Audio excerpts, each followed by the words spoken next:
Welcome to the Insomnia Project. Sit back, relax, and listen as we have a conversation about the mundane. One thing that we can promise is that our conversation will be less than fascinating, so you can just feel free to drift off. Thank you for joining us. We hope you will listen and sleep. I'm your host, Marco Timpano. And I'm your co-host, Nidhi Khanna. Marco, welcome back. Thank you. It's nice to see you and have you on the other end of the microphone, Nidhi. Same here. You've been, for the last two episodes, out on the west coast of Canada. Yes. In Vancouver and the surrounding area. And you were able to have a couple of episodes with some folks out there, which were quite enjoyable. Nidhi, it's actually getting very exciting because it seems like we're going to be doing more and more episodes from different locations. So I would love to hear from our listeners about locations where they'd like to hear us record from. So feel free to message us or tweet us and let us know. Maybe we'll come to your hometown and record an episode. And of course, you can tweet us, like Marco said, at Listen and Sleep. Nidhi, this is a question that you often ask when you're a child. Oh, do tell. And then it becomes almost apparent as you get to be an adult. You are currently dressed from head to toe in red. I am. So I want you to tell me, what is your favorite color? Marco, that's a great question because I haven't really thought about it in a while. Although at the moment, I'm sure it would look like red would be my favorite color. Right. Because as Marco indicated, I am dressed head to toe in red lounge pants and a red sweater. You look quite comfortable, I will say this. It looks like you're warm and comfortable, which is a great place to be when you're listening to the Insomnia Project. I feel like in order to get into the mood and evoke the essence and soul of this podcast, that I definitely need to be comfortable. That's how I feel when I'm on a plane. I love to have a warm, comfortable blanket on me.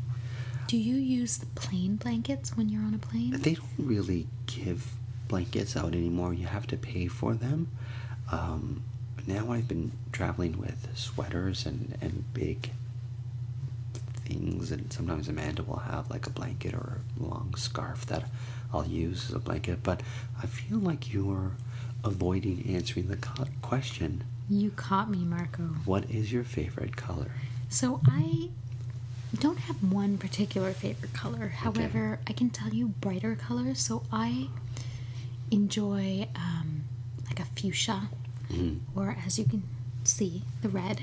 I tend to also enjoy deeper colors, like jewel tone colors, like a deep purple, right, turquoise. I think I'm very lucky because of my skin tone. I can wear very bright colors, right, and it just works. Sure.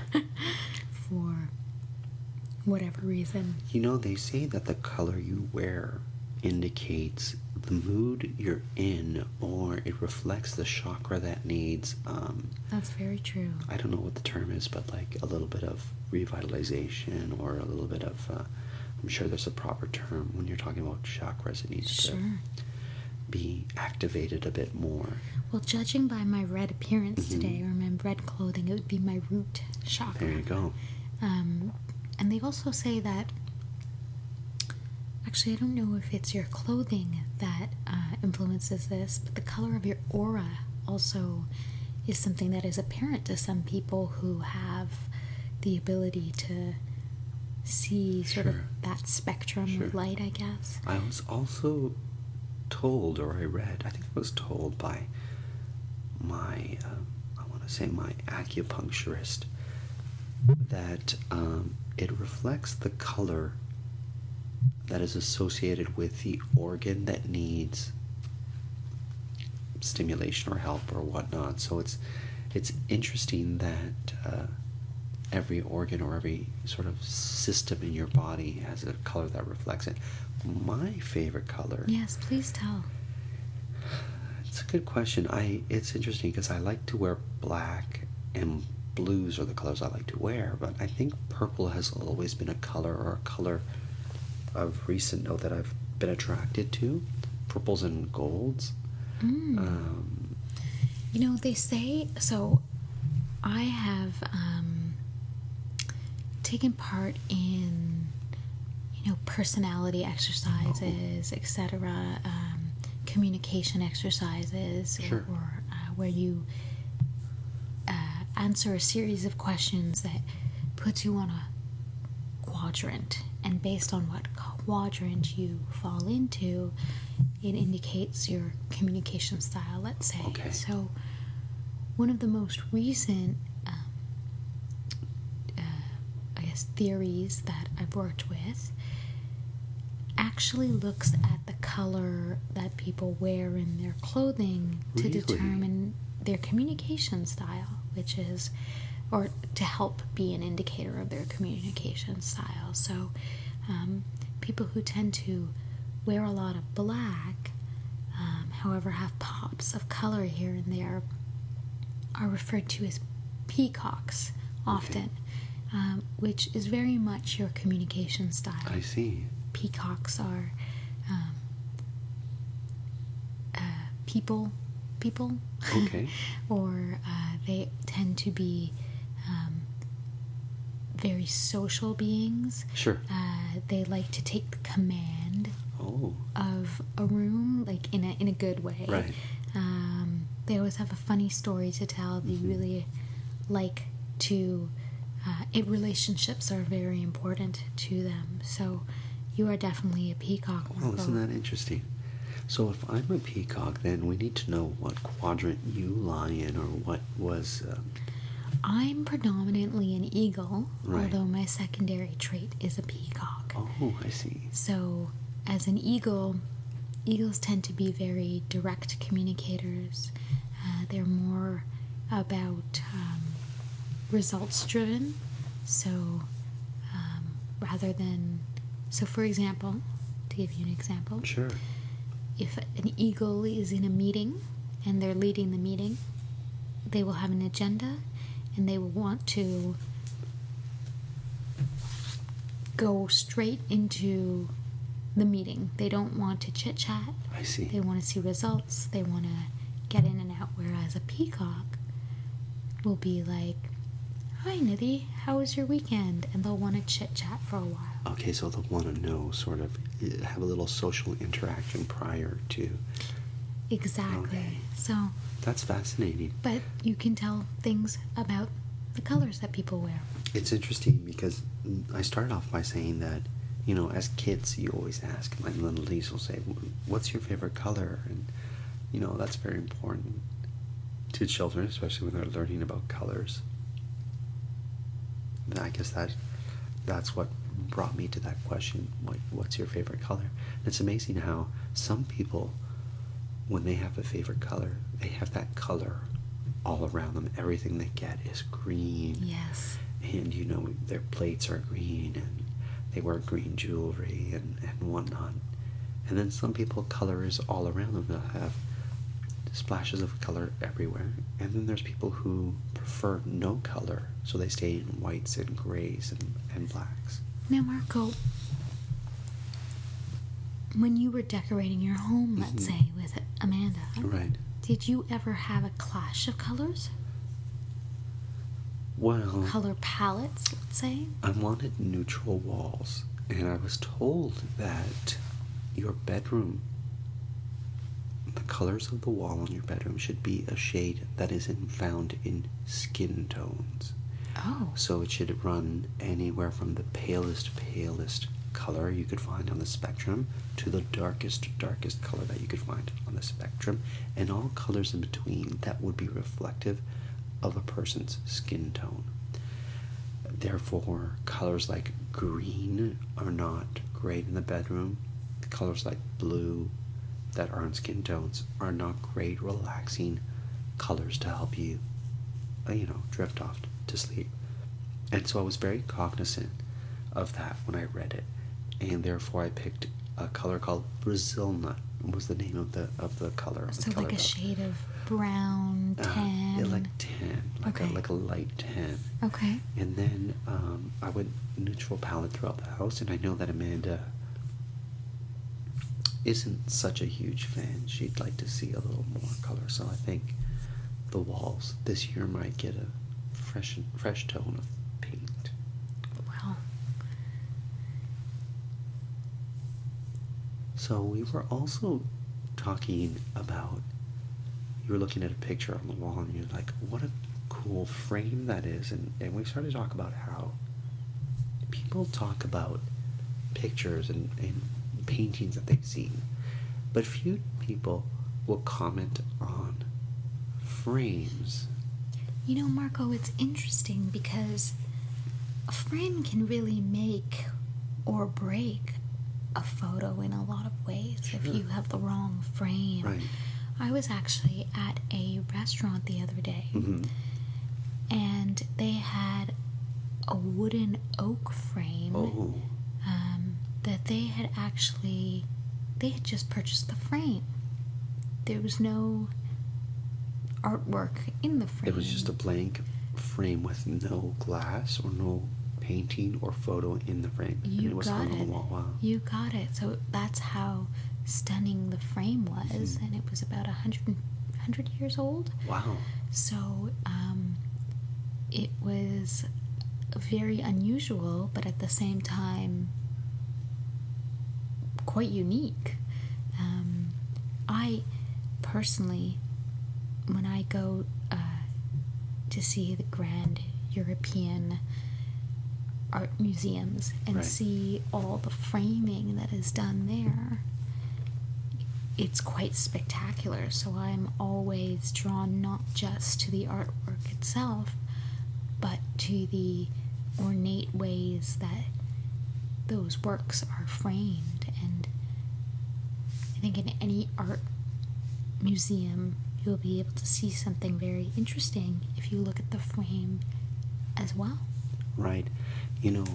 I've seen unique things be used as frames. So I saw a child's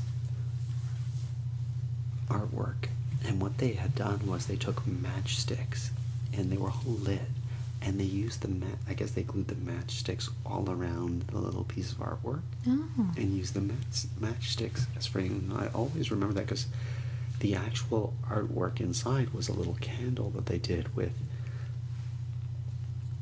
cutouts. I think they cut out different paper to make a candle, and then they used matchsticks all around as the frame.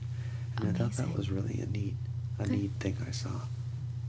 Do you like more modern framing, or do you like more wooden, oaky, antique framing, or does it depend? I think it depends on the subject in the frame. Yes. But I will say that I found a beautiful frame, and rather than put something in the frame to take away from the frame, I took a pretty sheet of wallpaper that I liked, and I framed the wallpaper in that frame so that it's just a interesting sort of background that's framed. So it's like, wallpaper can just be a pattern. So it's kind of like a little interesting pattern, but nothing really suggests it's anything, that stands out. But it really highlights the frame that I put it in. That's really unique. Yeah. That's really cool, Marco. Mm-hmm. I'll show it to you one time because it's at my cottage. Oh, that's great. We all prefer things a certain way, like groceries. If you want groceries just how you like them, you gotta try Instacart. They have a new preference picker that lets you pick how ripe or unripe you want your bananas. Shoppers can see your preferences upfront, helping guide their choices. Because when it comes to groceries, the details matter. Instacart. Get groceries just how you like. Hey, it's Hannah Burner from Giggly Squad, and we're partnering with Abercrombie for the launch of their new spring collection. I need a wardrobe that can handle a busy week in the city and go straight to a weekend getaway. Abercrombie's newest drop is full of dresses, sweaters, and layers that effortlessly do both. The piece that's stealing the show for me is the new reversible trench coat. It's a classic navy on one side and a coastal plaid on the other, the perfect spring staple. Get your closet ready for a full season of plans. Shop spring at Abercrombie & Fitch in the app, online, and in stores. We need to keep kids safe online, but some special interests are sending policymakers in the wrong direction, pushing the so-called App Store Accountability Act, demanding government ID from all users just to download an app, replacing parents' judgment with government mandates. It doesn't even stand up in court. A better bipartisan bill, the Parents Over Platforms Act, would put parents in the driver's seat, empowering parents and businesses to keep kids safe without drowning all of us in red tape. Tell Congress to get it done right and put parents over platforms. Paid for by ACT, the App Association. What about museums? We talked about frames. I'd love to know about what kind of museums you like, or describe a museum that you went to that you found very impressive. So if you were to pick museums for people to visit, what would be your museums? So in January, Marco, I was in London, UK. Right. Visiting some friends, and I finally got to see the Victoria and Albert Museum. And let me tell you, that's really my kind of museum.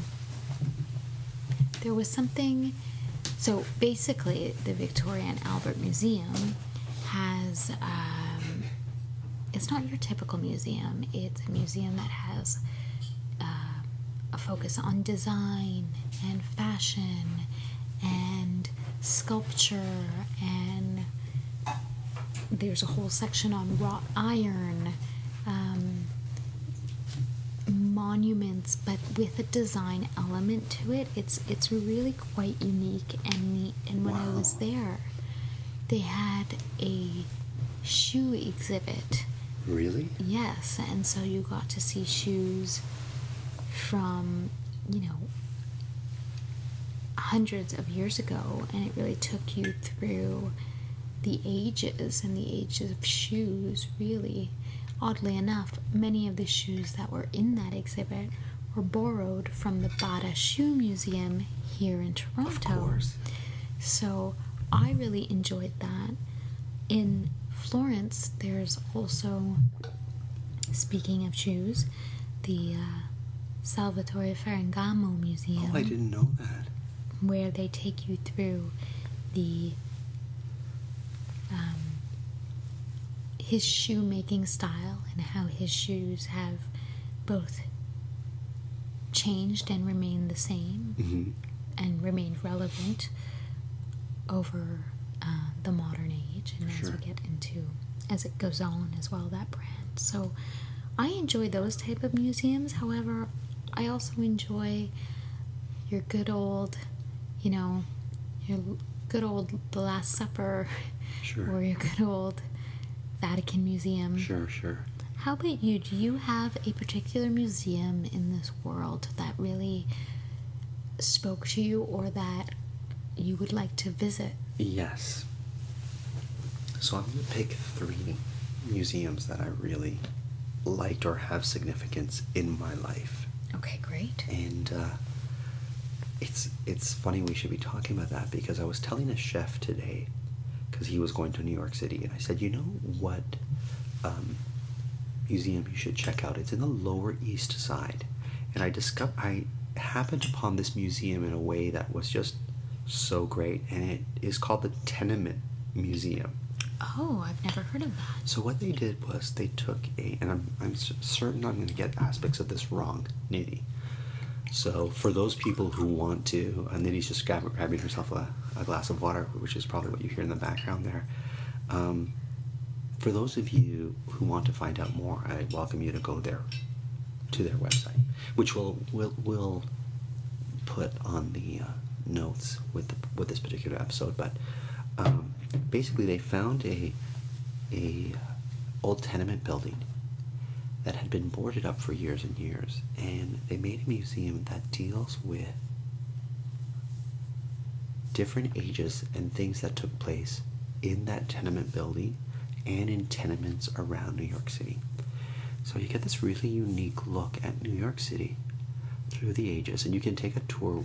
And the tour that we took had a woman who lived in that building as a child, talking about the room that she lived in and that her parents lived in. And it was so fascinating. And I will say this about that particular museum. It had the best, or it has the best gift shop you will find in a museum. So, can we for a moment talk very quickly before you talk about the next couple of museums? Sure. About museum gift shops. Because I feel like museum gift shops are still somewhat of a unintuitive place to get a gift. However, there are the most remarkable gifts there. In Toronto, for example, if you've gone to either the Art Gallery of Ontario's gift shop, Sure, or the Royal Ontario Museum's gift shop, they have the most amazing gifts. right. Unique gifts, gifts that you wouldn't necessarily be able to find anywhere else. So when you're looking for a gift for someone who's hard to buy for, that's where I always tell people, go to the gift shop in a museum and you will find something.